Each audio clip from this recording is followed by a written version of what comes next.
Dalan Hova Jibbe Dran Hobar Jibbe Geg Tarba Dan Tam Je Kimbe Bardu Jobra Jeba Tam Jege Zu Jibbe Manam Kadang Nampe Senjen Tam Je Dewa Dan Den Dunya Dan De Nerdu Lana Me Paya Dabra Zobe Janju Rinpoche Dobra Jai Lola Dangwa Jebe Drai Nopar Jebe Ge Tarpa Tham Tham Je Gembe Bardu Jopra Jeba Tham Jege Su Jebe Manankana Yampe Senjen Tham Je Dewa Dang Den Dunya Dang De Nerdu Lana Me Paya Dabara Zobe Janju Rinpoche Dobra Jai Dala Dangwa Jebe Dra Nobar Jebe Ge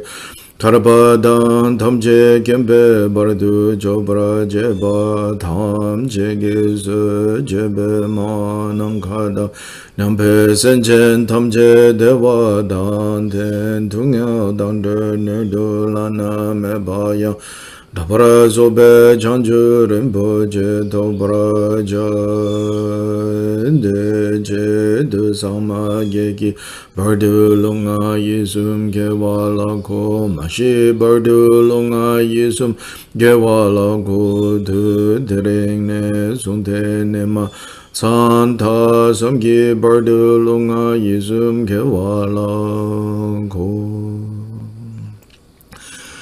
Sanje Jodan Soje Jonam La Chanju Bardu Tane Kyabsu Je Dage Jinsu Gebe Sonange Rala Penchir Sanje Drupra Jo Sanje Jodan Soge Jonam La Chanju Bardu Tane Kyabsu Je Dage Jinsu Gebe Sonange Drola Penchir Sanje Drupra Jo Sanje Jodan Soge Jonam La Chanchu Bardu Dani Kyabsu Je Dage Jinsu Gebe Sonange Drola Penchir Sanje Drupra Sho Manang Kadang Nyampe Senchen Tamje Dewa Dang Tewe Gyudan Dempra Gyurje Tungyao Dang Tungyao Gi Gyudan Trewa Gyurje Tungyao Mepe Dewa Dang Me Trewa Gyurje Niring Chadang Nidang Dewe Dang Nyong La Nepra Gyurje Manang Kadang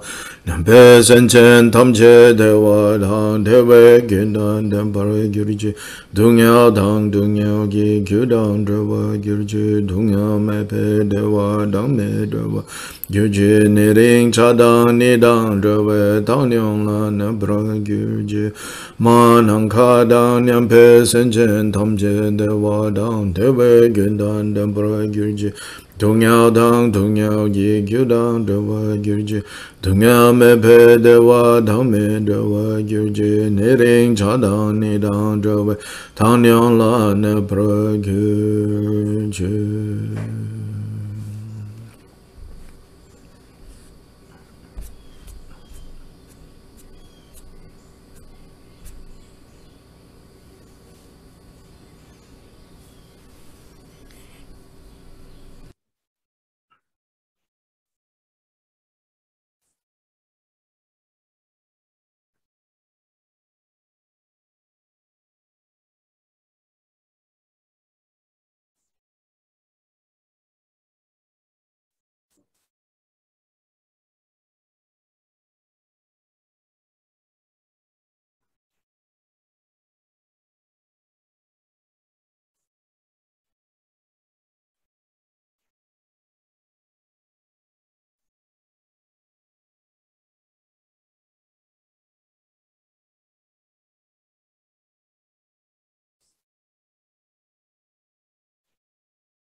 Just take a few moments to let body and mind quiet down.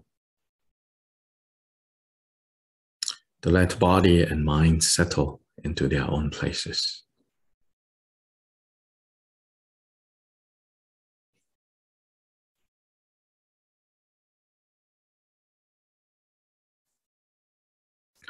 As this is happening, remember to maintain a stable and even mind, as well as radiant mind. Let the mind be bright, but not agitated bright, but rather steady, even, content. A contentment that carries a brightness to it.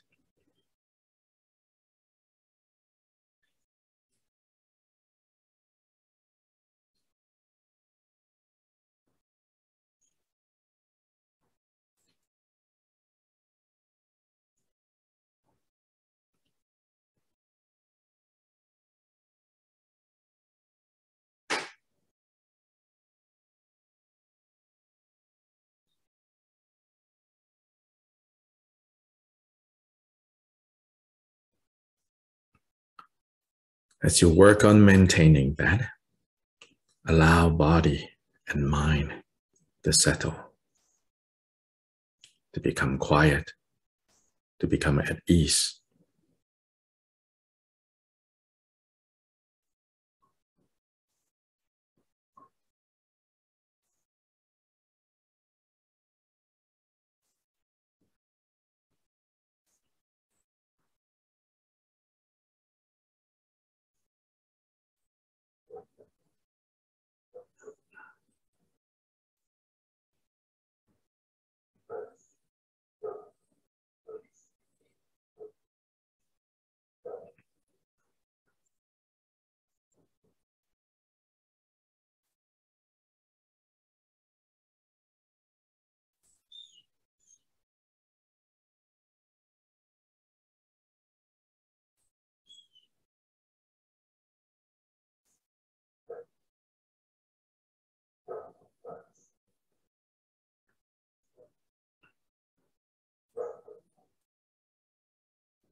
If it helps, you can anchor your attention with breath.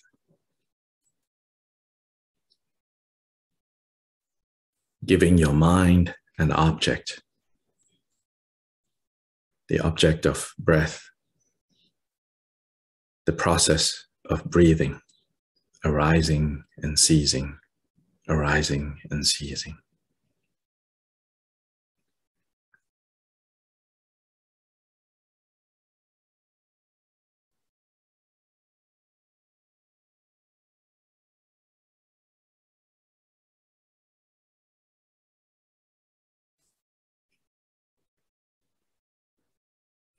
For breath is the basis of body. And body exists in interdependence with mind.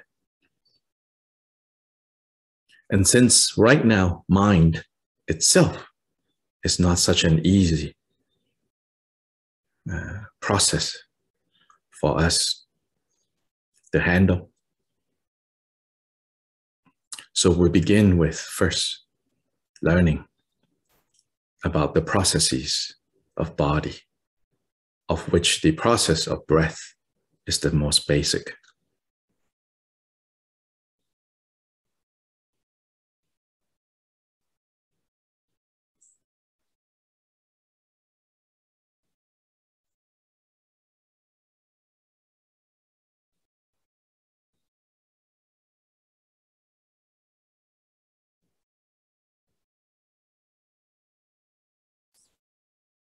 So you can turn your attention to breath with curiosity, with appreciation, with gently but intently wanting to know more about the experience of breath itself.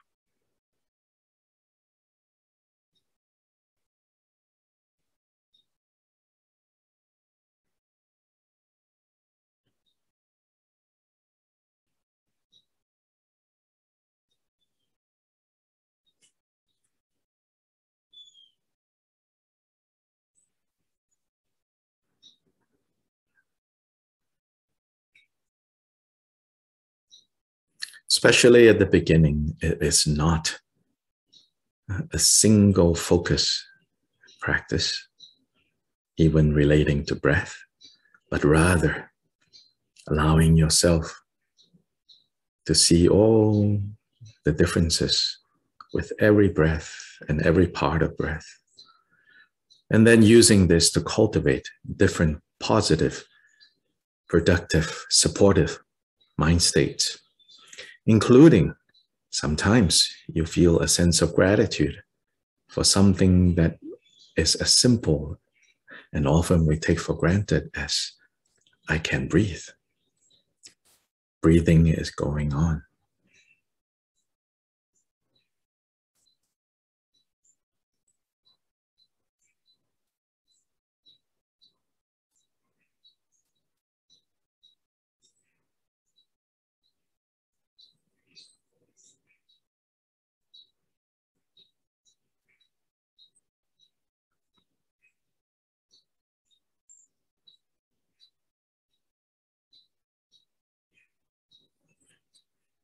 And perhaps for some of us, the breathing right now is not so smooth.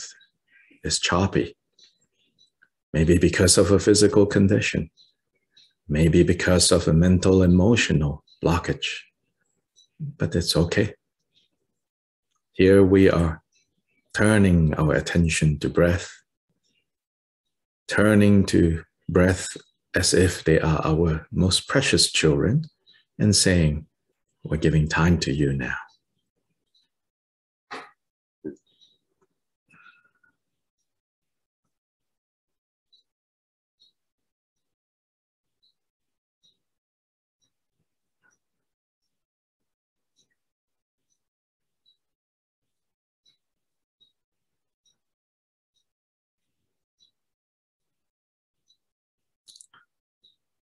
So when we turn our attention to breath, and breath is playing, so to say, happily, like children, our precious children playing happily. Or when we turn our attention to them and we find that they are distressed, they're uncomfortable. Now we say, we're giving you attention.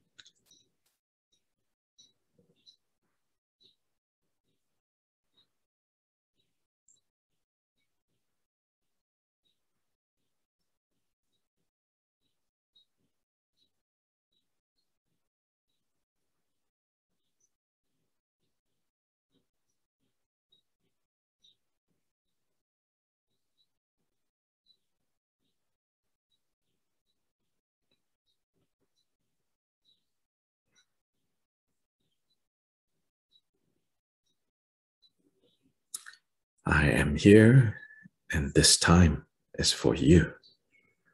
That's one thing that we can say to something that we often take for granted, which is breath, which is the basis of this body.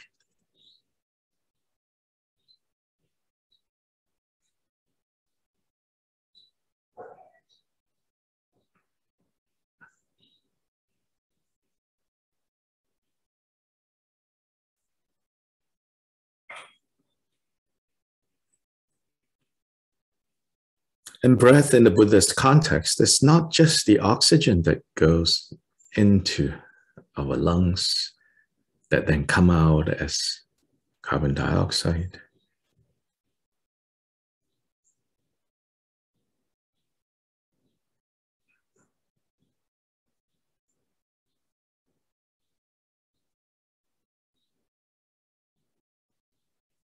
Breath in the context of the Buddha is that, but also something more subtle than that, which is the vital energies, of which in India, 5 vital energies have been identified, even at the time of the Buddha. And so when the Buddha taught breath as the object, this was all in the background, this was all understood.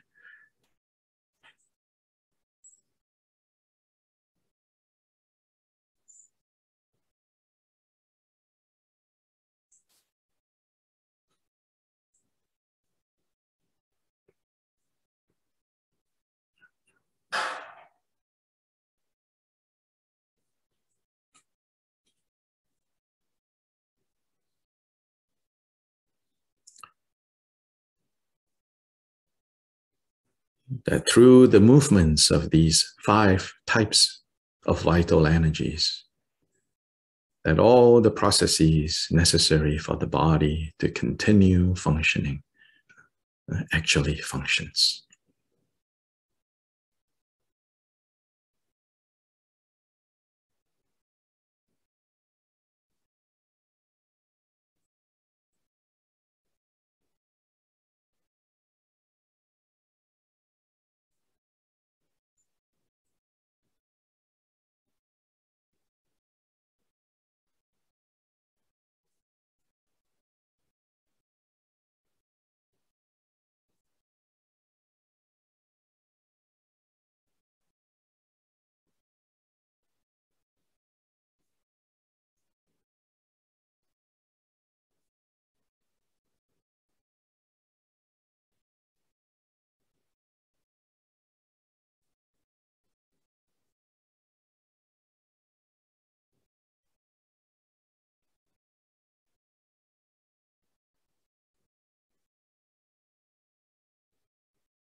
So at this stage of training with breath as the object, we are saying, here I am, here we are, here I am giving you attention, O breath.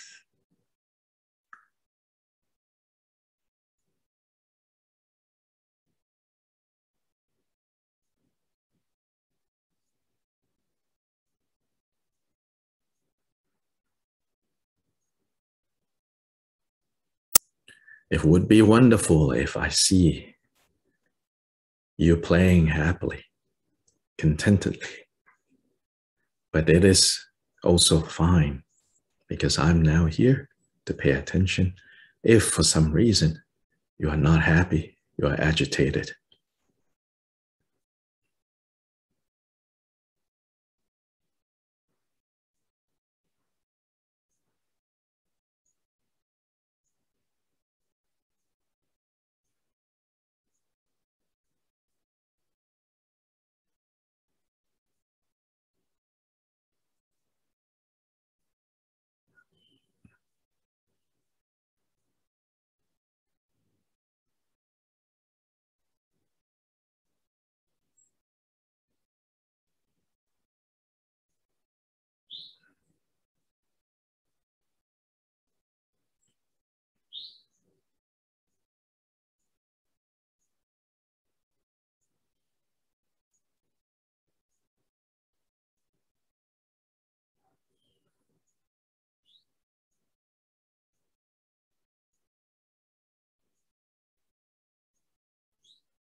Now let's continue on to the opening recitations, which is now the 7-branch puja, which we will do in the different languages. If you don't have the text, then all you have to do is just to remain present and listen as the words are being recited.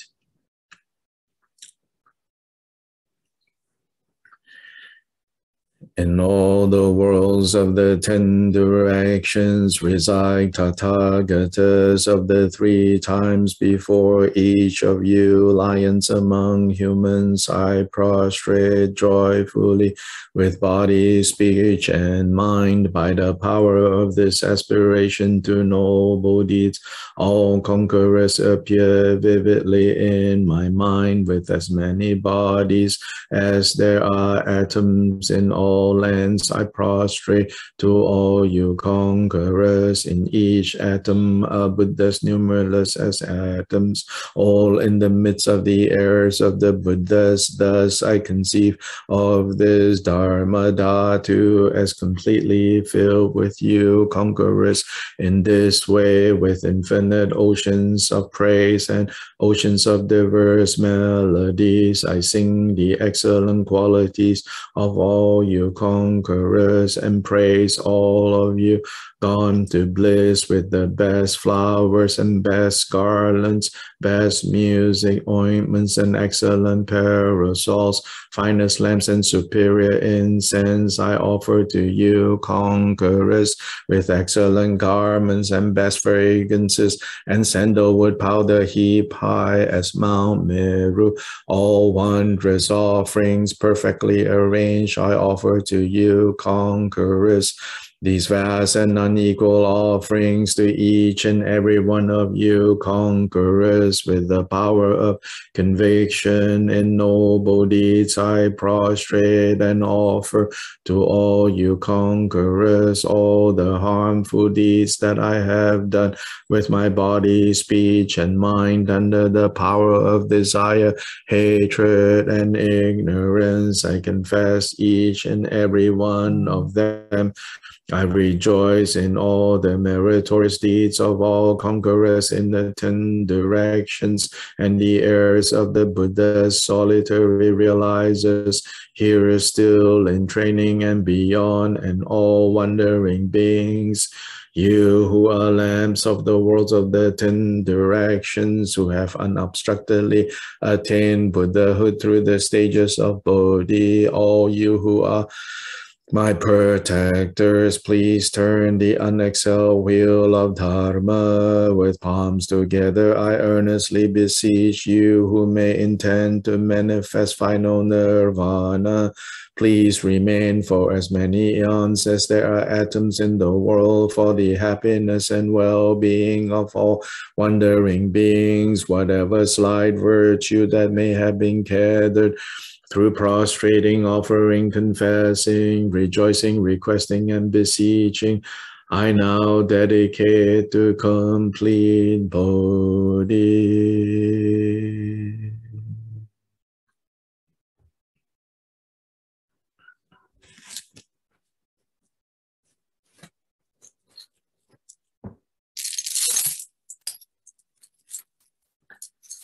This ground sprinkled with scented waters and strewn with flowers, adorned with the supreme mountain, 4 continents, sun and moon, I hold in mind as a Buddha land and offer it. May all wandering beings experience such a pure land.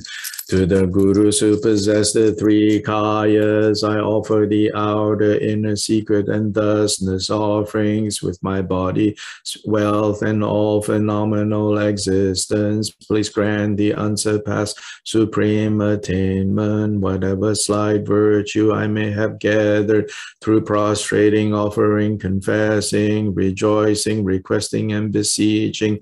I now dedicate it all to complete Bodhi. Om Guru Deva Dakini Rana Mandala Prateja Soha.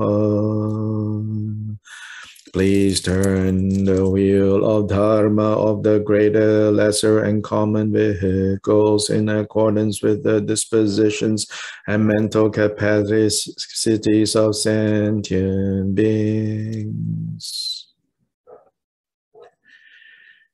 Ndurje chanchen tele naroda mami dabo padu jiden kum kadren sunden sawe la mesha sajula ma yidam chokyong la so wa de so da je lo kya bengi to me samling ke to fe ton sun yong la kya so me kya wa do je chang pa jiden kum per shabla do ta do sam gyo kyo le me jin je lo shi tu je nenge mum pa se ne kyang sem do de do to pa jin lo Hong Ujin Eugene Johnson Pemagis on Tombola, Yasencho King or Dumia Pema June Shoda Kodu Gandro Mambuko Reki just said da the kitchen jill of tissues so Guru Pema said Hong O me joking again put on the Sun Sanje Kunjingo Moni Ransencho Kung Monsun Tonse but Sawe La Me Shavla so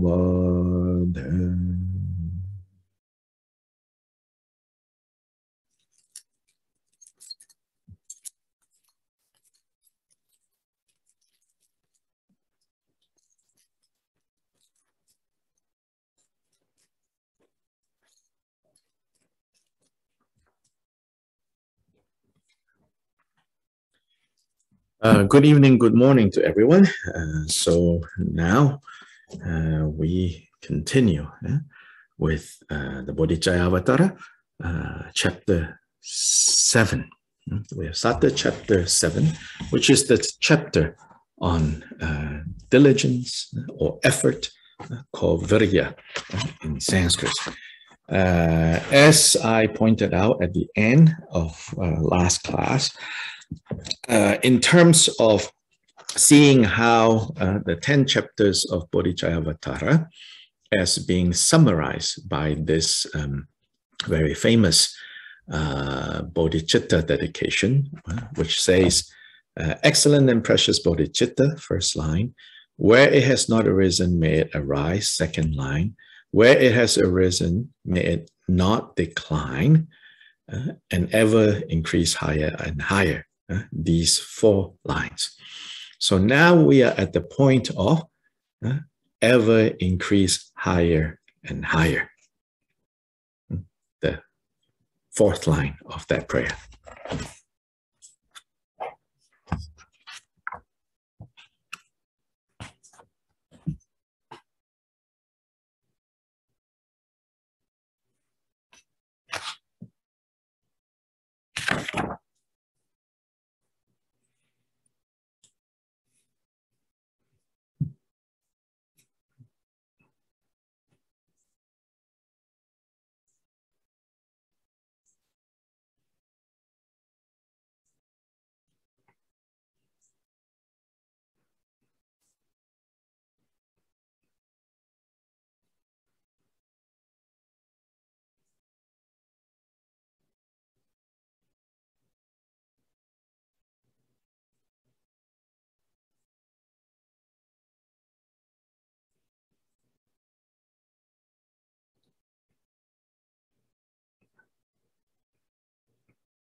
I should point out that in Khenpo Kumpe's commentary, he divides these chapters more generally.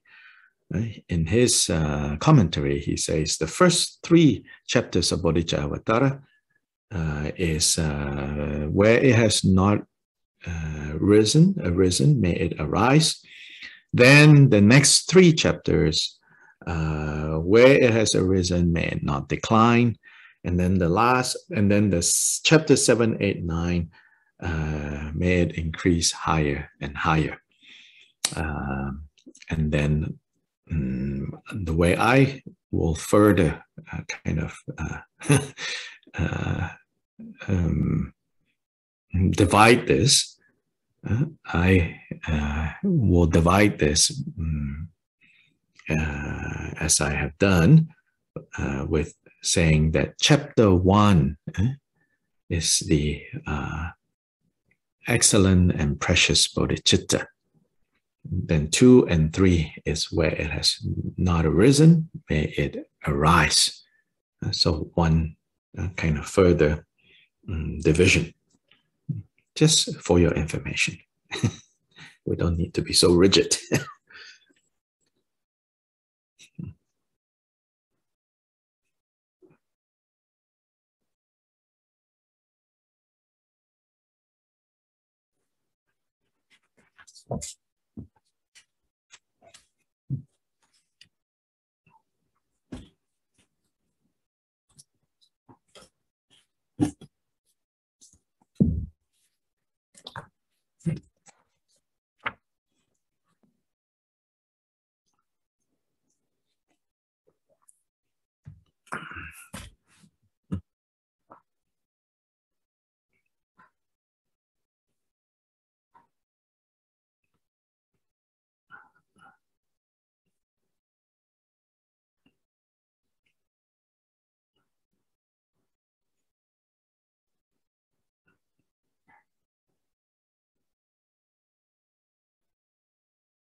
Often we get confused, you know. Often, even when we primarily want to work on clarity, like on understanding clearly, often, you know, when we're doing that, it can inadvertently turn into rigidity. It can inadvertently turn into Confucian's attempts, right, to have a hold on samsara, which is not possible, you know. So then become very, and then because it's not possible, we become very rigid. So we do that outside the context of studying Dharma.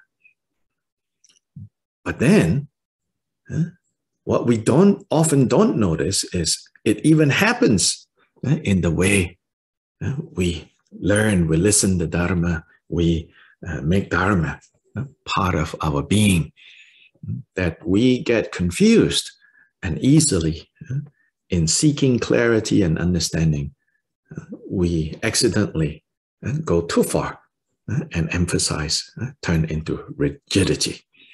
And with that rigidity, this is when, you know, we fall into all kinds of things like, you know, I know better, you know less, you know. Then a layer beyond that, you know, my teacher, my tradition, my lineage knows better, your teacher, your lineage, your tradition knows less, or knows wrongly. All that sort of stuff comes in.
Then learning Dharma, practicing Dharma becomes fuel for puffing up I, me, mine.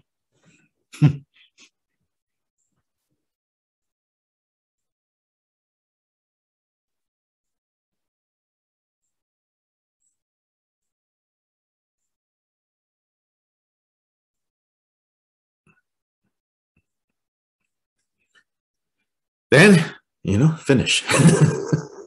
Game over.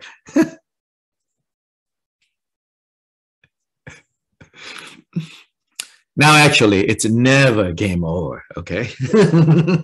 Never game over, because we have Buddha nature.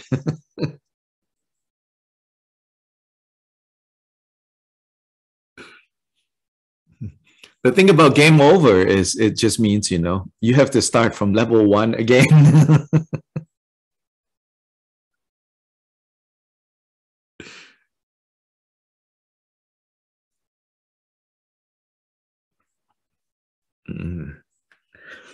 So, last class, we looked at the 3 introductory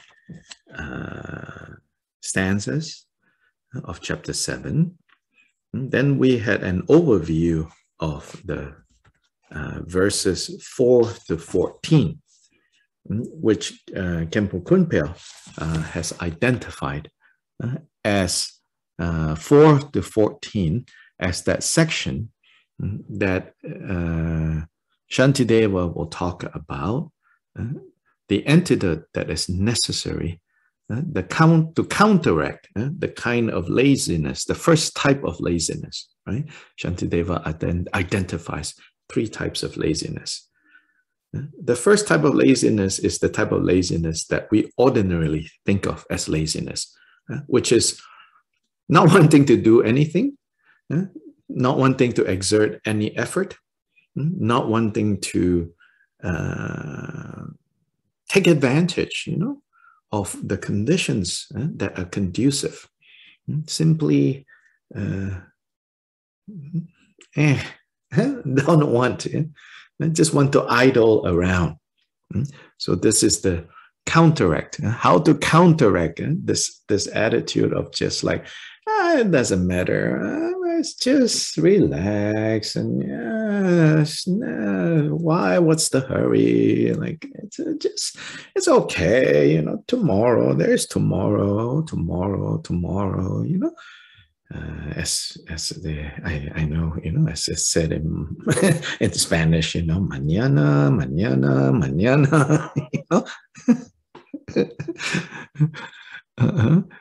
in Malay, we say besok lusa. There's tomorrow, there's day after tomorrow.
So here, the section then, Shantideva mostly is going to say, hey, the Lord of Death is just around the corner.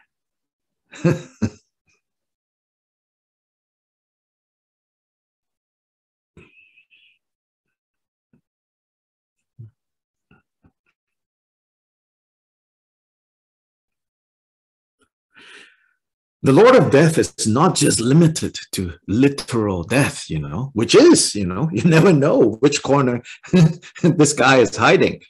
Huh? But the Lord of Death here, I think we should not only think that it's that death, but rather the death of the conditions that makes it conducive to us achieving whatever goals it is that we're trying to achieve. Of course, here, Shantideva says, no goals is worth achieving except for bodhicitta. But you can also think, in terms of other goals, like, am I going to, spend more time with my family or walk the dog more often, or, you can even think about that, smell the flowers more frequently, or am I going to get caught up with all other things and think, oh, I can do that later? But the Lord of Death, you don't know which corner, he is lurking and hiding, and when he is going to pounce. But here, as I said, we don't need to just think of death in that way, but the death of those conditions that is allowing me to read Dharma texts, for example. You take for granted that you always have these eyes. But just, Google and see, yesterday, how many people, I don't know if anyone is keeping these statistics, lost their sight. And then what? So in that broader sense, the Lord of Death is lurking. It's ready to pounce, to attack.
So verse 4, it says, snared by the trapper of defiled emotion and meshed and taken in the toils of birth, again you have strayed into the maw of death.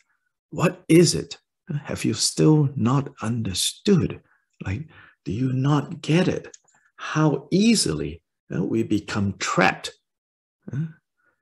with the trapper of mental defilements. So this is using the analogy of how animals are trapped. Hunters set traps all across this forest ground. And we get these, metal clamps, which is mental defilements. And right there, we are thrown to the mouth of the Lord of Death. So quickly, we can get caught by mental defilements. And then when the mental defilements are really strong, really powerful, then only at that time we say, oh, I need to work on the Dharma. Oh, a little bit hard now.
So the role that I play, as a Dharma teacher, I often, have people contacting me, whether themselves or somebody else contacting me about somebody else,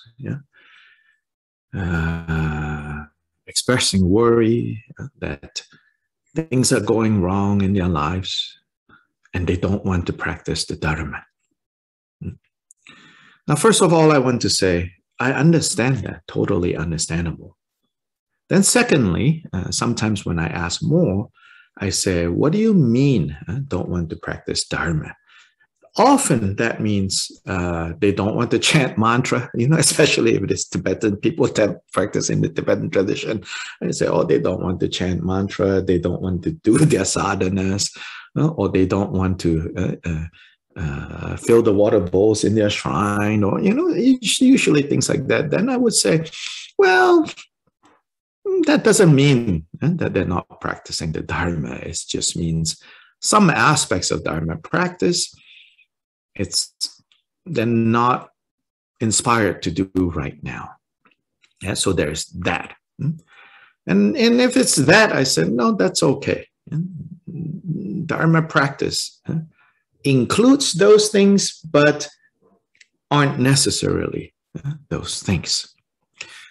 But other times, it's like, no, they completely just want to push Dharma aside. Because, and that also understandable, because they are in so much grief and probably disappointment. Maybe not clearly articulated, but disappointed that Dharma practice has not helped. All of us have experienced this before. Let's try to think back the last time we experienced that. And when we look at that, then we will know, oh, actually, my understanding and my relationship with the Dharma is still very based on something else is going to solve the problem for me. What I call theistic, kind of this God-based system. Except that now, instead of the word God, we have changed it to Dharma. Dharma is going to solve the problem for me. When I'm having a hard time, magically, Dharma is going to take it away. This is not how it works. It's precisely when times are hard. Now, the army that we have been feeding for 1,000 days, that is when they need to come to be deployed into protecting us. But we have to deploy them. But often, we don't know how to deploy them, so to say. So the army that we have been feeding for 1,000 days, when there's no wars going on, now there's the threat of harm. We don't know how to deploy them. We say, no, they can't help. They're useless. I'm disappointed,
So I don't say this, to kind of shame anyone or make people feel bad when they're already feeling bad. But really, this has to be said because we often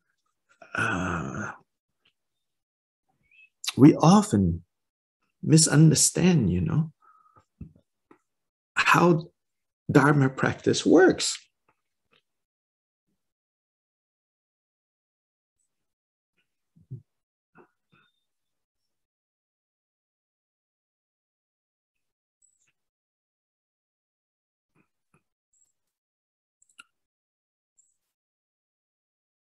We have mistaken expectations, exaggerated expectations.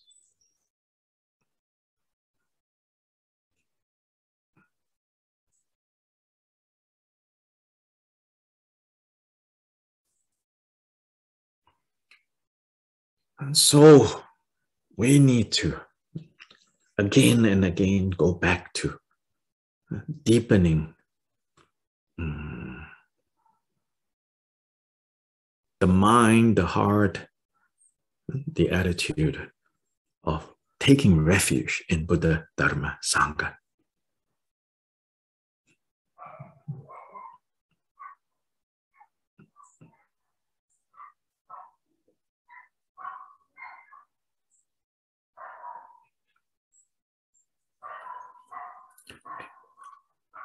One text says, in the dark of the night, they provide light.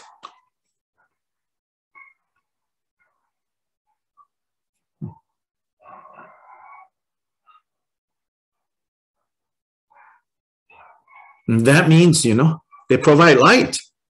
They can show us, where the road might be dangerous, where it's unsafe to walk, and where home is. But we still need to walk,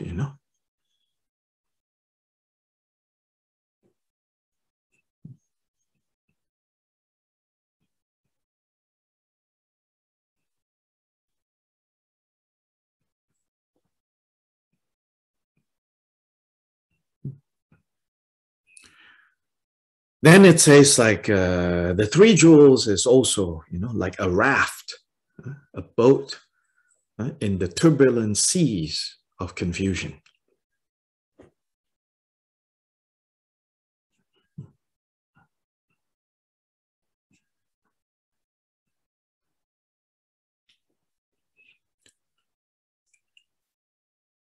With the waves of birth, old age, sickness, and death. Big waves, small waves.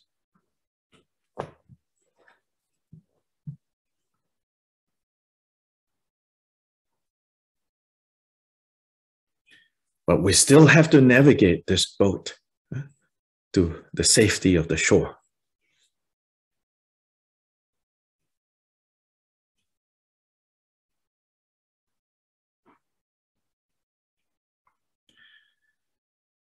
In the burning injury, the three jewels is like a balm, like aloe vera.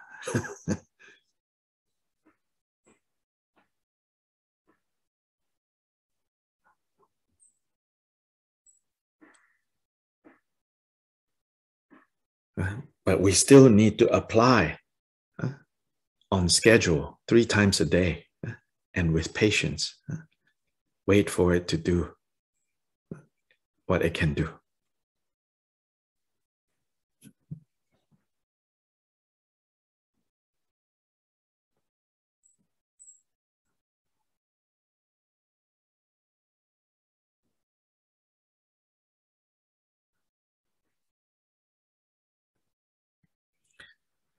Verse 5, don't you see how one by one death has come for all your kind, and yet you slumber on so soundly like a buffalo beside its butcher?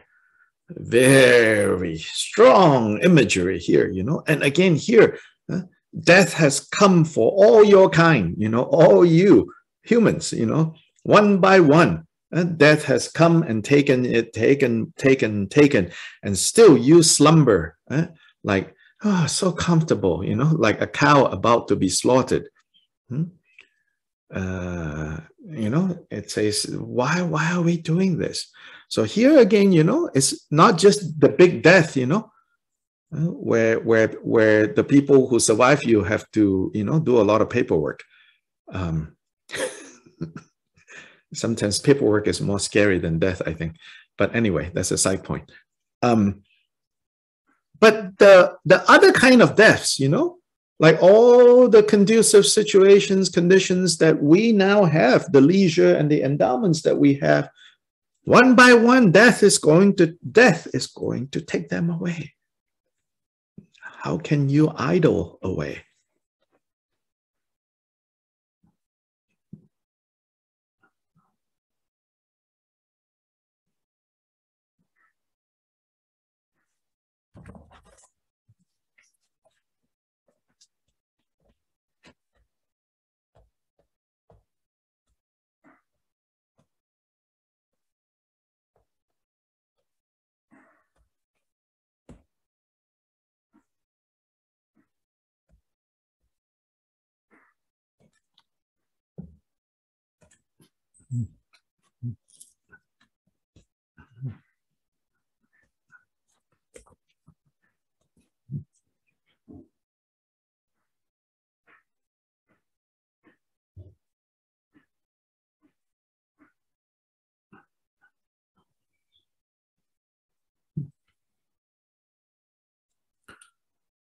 And the next stanza, you know, when the Lord of Death comes and have you in his sights, there is no way to escape.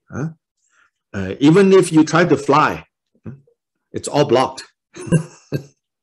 So it says, given that, you know, how can you idle away your days? Just enjoying food, enjoying sleep, enjoying rest.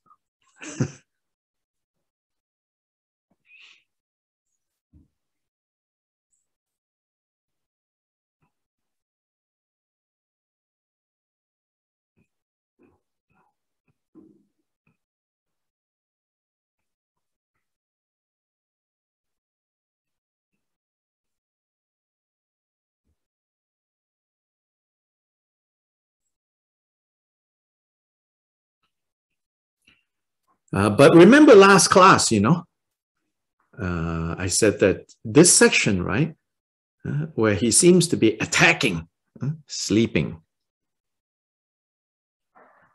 eating, it's not, right? Again, none of this is like black and white. We impose black and white on this. Right? It's situational here. Don't, in the name of Dharma practice, wreck your health.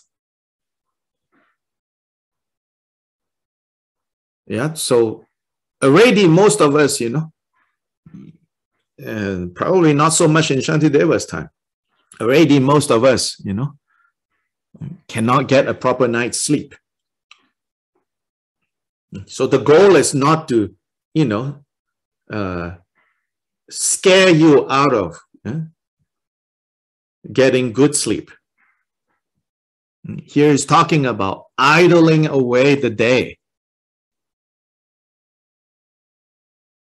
Yeah, so please remember last class as we go through this section.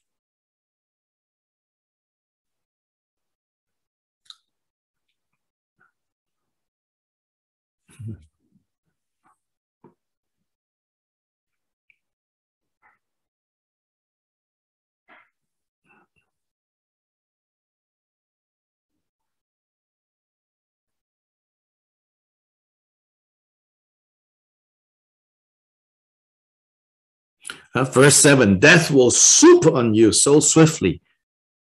So gather merit. until that moment comes. In other words, while you still can, engage in virtue. Don't waste away your time. For even if you then throw off your indolence, which is meaning when death finally arrives, you say, oh, now I need to, shape up. Oh, too late, he says. Not much you can do at that point. Even when you want to, at that point, engage in virtue, oh, too late. Too many challenges. Likewise, don't wait. Whether it's big death or mini deaths, death come in many forms that can take away what we now have taken for granted.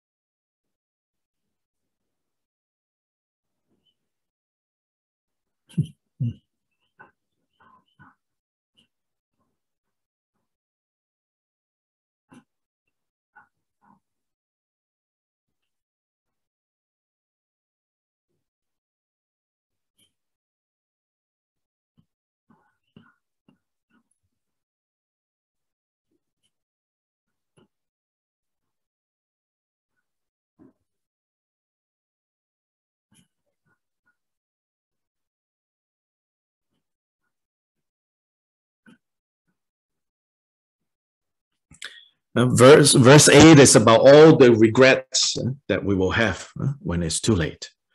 Oh, this I have not done. Oh, that I'm only starting. And this I'm only halfway through. The Lord of Death has arrived. And so in one of the prayers to kind of familiarize ourselves with what is going to come, death.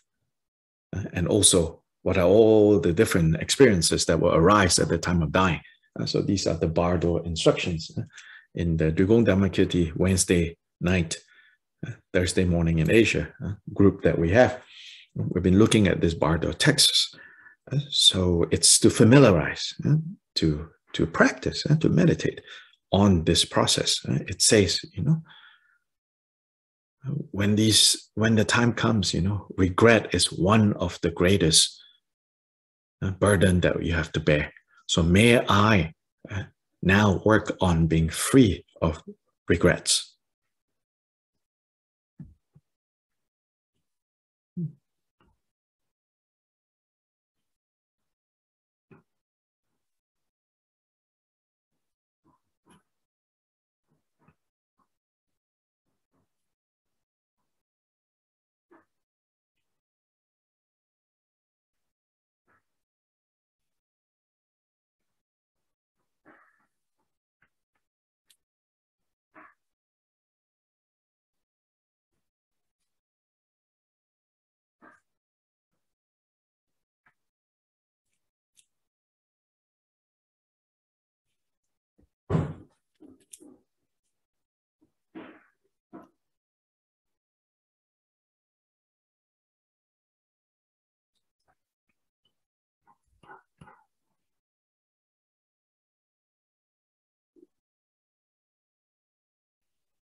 So 9 emphasizes, then at that time, you will see the faces of all your friends, family around you, their tear-stained cheeks, their red and swollen eyes.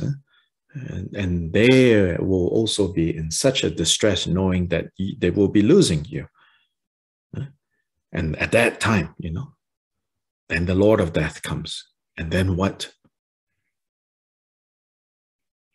What would you do? There's nothing you can do at that point.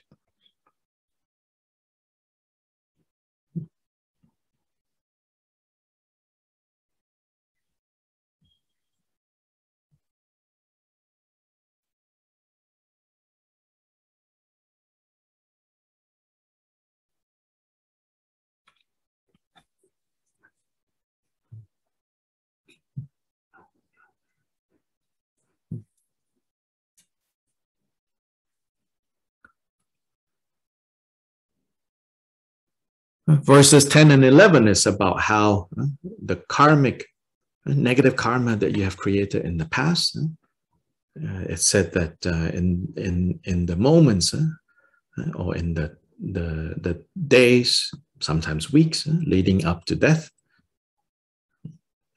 all these memories will come back, And then again, at that time, you're like, well, I don't know what to do with them.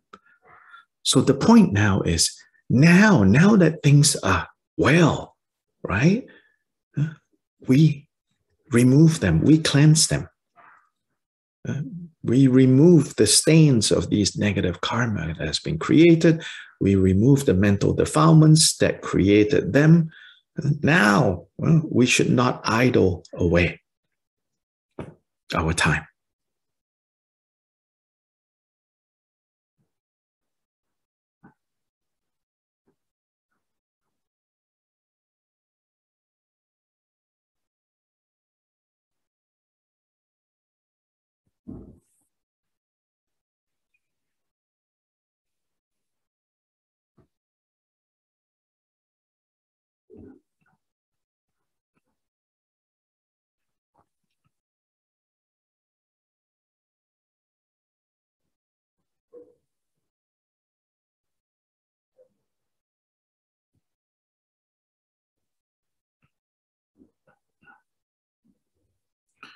Verse 12 similarly goes in that direction about how negative karma of the past you'll become very acutely aware, especially when active dying is happening. So then 13 he says, how can you behave as if you are a god that will, gods always think they will live forever. This is the conceit. This is the pride and the confusion that gods suffer. They think they will live forever. And then death happens. And in that sense, many of us are stuck in the God realm. We live as if we're gods, and then we die.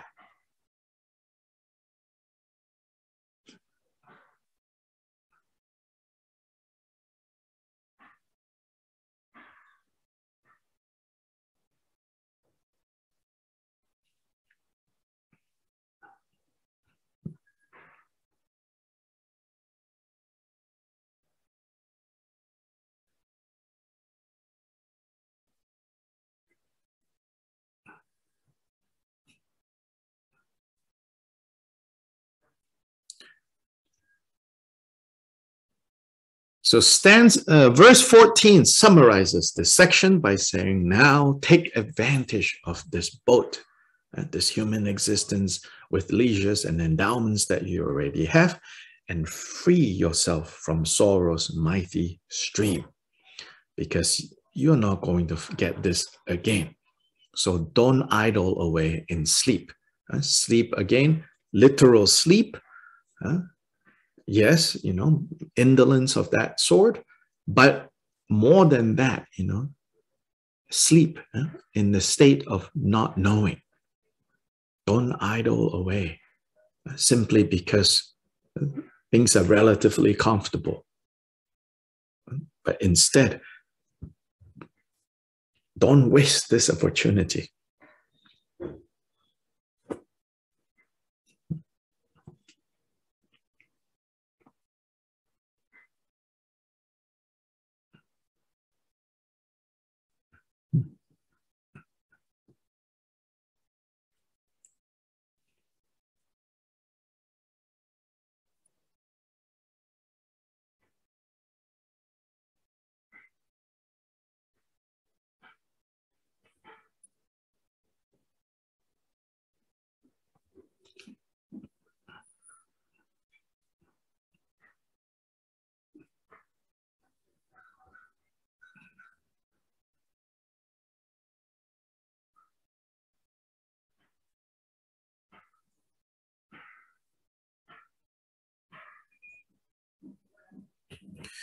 So now let's take a brief break before we start the next section.